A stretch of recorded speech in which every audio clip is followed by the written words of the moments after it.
나는 올해 90살이 되었다.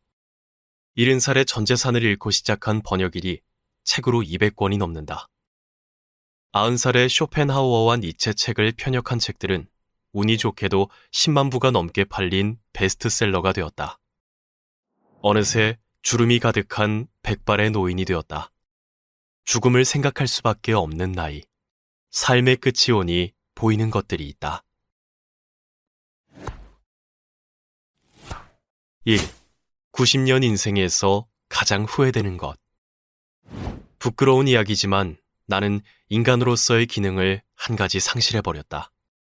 방광 기능을 상실해 자발적으로는 소변을 보지 못한다.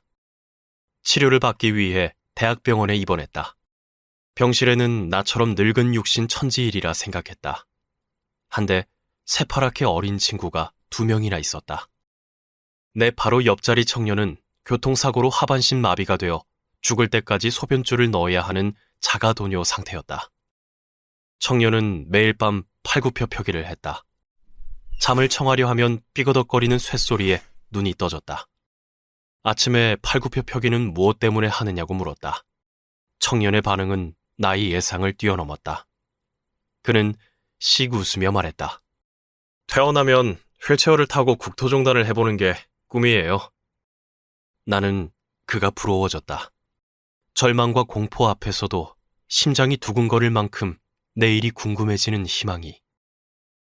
6.25 전쟁이 터지기 한 달 전, 20살의 나는 단편 소설을 잡지에 응모했다. 그런데 2차 본심을 보름 앞두고 전쟁이 터졌다. 전쟁은 3년 만에 끝났고 나는 살아서 군복을 벗었다. 대학을 졸업했지만 나는 소설을 쓰지 않았다. 꿈을 좇는 이들을 비웃으며 직장을 구했다. 내 집을 갖게 되었지만 그 대가로 삶의 의미를 잃어버렸다. 이른의 투자 실패로 전 재산을 잃었을 때 내 곁에 남아있었던 것은 다시 글을 쓰고 싶다는 꿈 하나였다. 매일 밤 나는 후회의 몸부림을 친다. 왜 나는 그때 다시 소설을 쓰지 않았을까? 왜 병실에서 만난 청년처럼 자신의 팔을 믿고 인생을 던져보지 않았던 걸까? 그래서 지금도 후회하고 아파하며 삶의 끝자락에서 떠나버린 꿈이라도 되돌려볼까 아직 내 손이 닿지 않은 흰 종이 한 장을 찾아 헤매는 중이다. 2. 따로, 하지만 같이 사는 부부. 나는 우리 부부가 이렇게 싸우면서도 끝내 이혼하지 않고 40년 넘게 해로한 것을 자랑하고 싶다. 책 읽고 빈둥대길 좋아하는 나와 당차고 생활력이 있는 아내가 만났으니 신혼 초부터 빚어지는 갈등은 예사롭지 않았다. 아이가 생기고 삶의 풍파를 헤쳐나가야 하는 시기에는 네 탓이다, 네가 틀렸다는 질책과 급기야는 격한 몸싸움을 하기도 했다.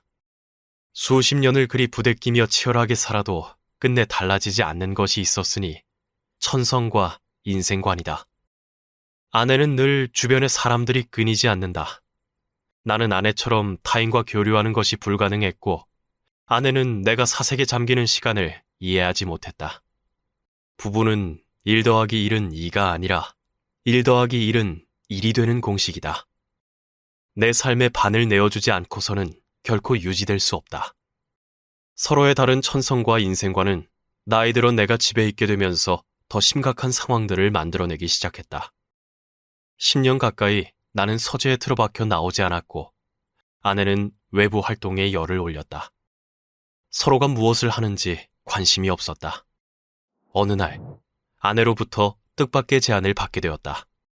시골 한적한 곳에 집을 짓고 마음 편히 글을 써보는 게 어떻겠냐고 했다. 우리는 삶의 방향이 다르니 조금 떨어져 지내더라도 각자 에너지를 발산하고 싶은 곳에 써보는 편이 낫지 않겠느냐는 말이었다. 부부가 함께 지내며 행복하다면 그보다 좋을 수는 없겠지만 세상에는 우리 부부처럼 타고난 천성과 인생관이 다른 경우도 많다. 결혼이라는 형식 속에서 완수해야 할 사명을 끝마친 후에도 서로의 보폭이 좁혀지지 않는다면 각자의 인생이 좋은 방향으로 나아가게 돕는 것 또한 수십 년 세월을 투덕거리며 살아온 부부이기에 가능한 사랑이라고 믿는다. 원고를 다 쓰면 나는 아내에게 제일 먼저 메일을 보내 읽어보게 한다. 아내는 내가 외로울까 수시로 내려와 머물다 간다. 그렇게 우리는 각자의 자리에서 부부로서의 미래를 계획하며 여전히 노력 중이다. 3. 90살에도 여전히 실패를 한다. 내 나이 50에 하나뿐인 아들이 태어났다. 친구들이 손주를 보는 나이에 아버지가 된 것이다. 운동회 날 젊은 아버지들 사이에서 할아버지 취급을 받았고 아들이 10살 되던 해에는 입에 틀니를 해넣었다. 늙은 아비가 아이에게 해줄 수 있는 건 죽기 전에 돈을 물려주는 것 말고는 없다는 강박에 시달렸다. 나는 살던 집을 담보로 잡고 30년 동안 다닌 신문사에서 나온 퇴직금과 아들 대학 입학금으로 모아둔 적금을 깨서 제주도에 새로 짓는 백화점에 투자했다. 그리고 곧 IMF가 찾아왔다. 내가 살던 집은 경매로 처분됐고 아들은 대학 입시를 포기하고 입대했다. 이대로 죽을 수 없다는 일념으로 70이 넘어 번역을 하고 글을 썼다. 그동안 퇴짜 맞은 원고들이 상당하다. 특히 쇼펜하우어에 관한 원고를 완성하는 데는 1년 6개월이라는 시간이 소모되었지만 모든 출판사에서 퇴짜 맞았다. 그래도 포기하지 않았다. 젊은 독자에게 도움이 될 수 있는 단락들을 추려 생활 속 철학을 다루는 것으로 방향을 바꿨다. 다행히 이 책은 큰 사랑을 받았다. 내가 발표한 책 중 실패를 겪지 않은 책은 없다. 실패를 거듭했기에 독자의 가슴에 스며들 수 있었다. 창조적 실패였던 셈이다. 아흔에도 여전히 실패를 한다. 하지만 처음의 실패가 뜻하지 않은 기회로 이어질 수 있다는 것을 잊지 않는다. 실패를 찬찬히 살펴보기만 하면 된다. 그러면 해답은 저절로 발견된다. 90의 세월이 전하는 인생 수업.